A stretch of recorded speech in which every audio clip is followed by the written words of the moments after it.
If any airplane could truly be called a World War II winner, it is the legendary P-51 Mustang. Many heroes were made in this plane.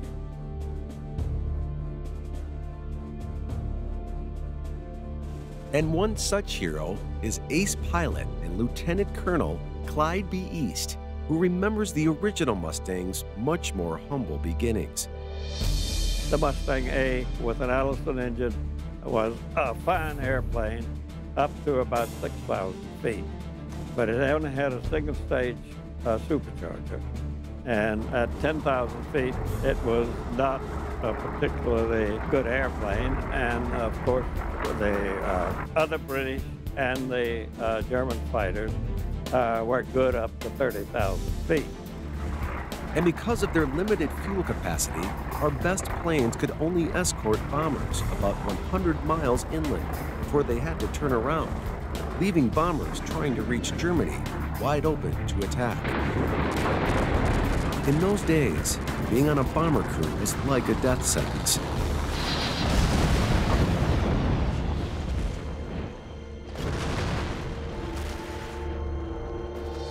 With around 1 out of every 5 bomber missions resulting in the crew's death, their operations had to eventually be halted altogether, putting the Allies' entire plan to topple the Nazis on hold. The Mustang turned that around. That's because the new Mustangs were redesigned and equipped with a high-powered Rolls-Royce engine.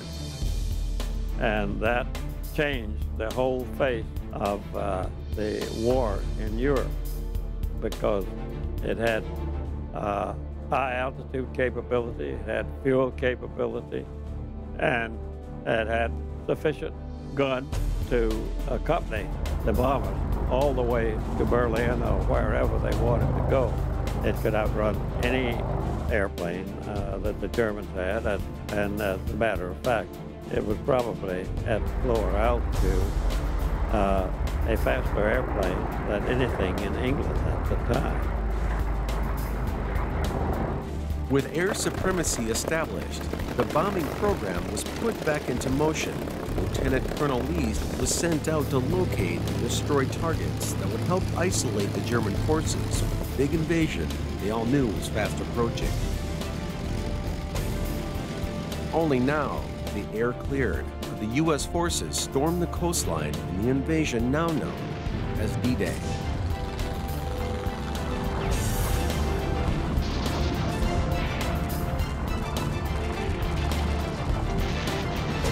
And on that day, East entered the history books, taking down up to 3 of the first 4 enemy planes destroyed on D-Day.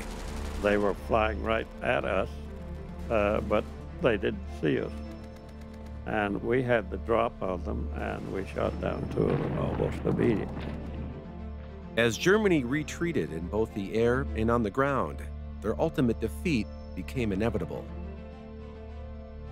But before the invasion, there were the airplanes that helped clear the way, and the men who put their lives on the line, and who are the true World War II winners.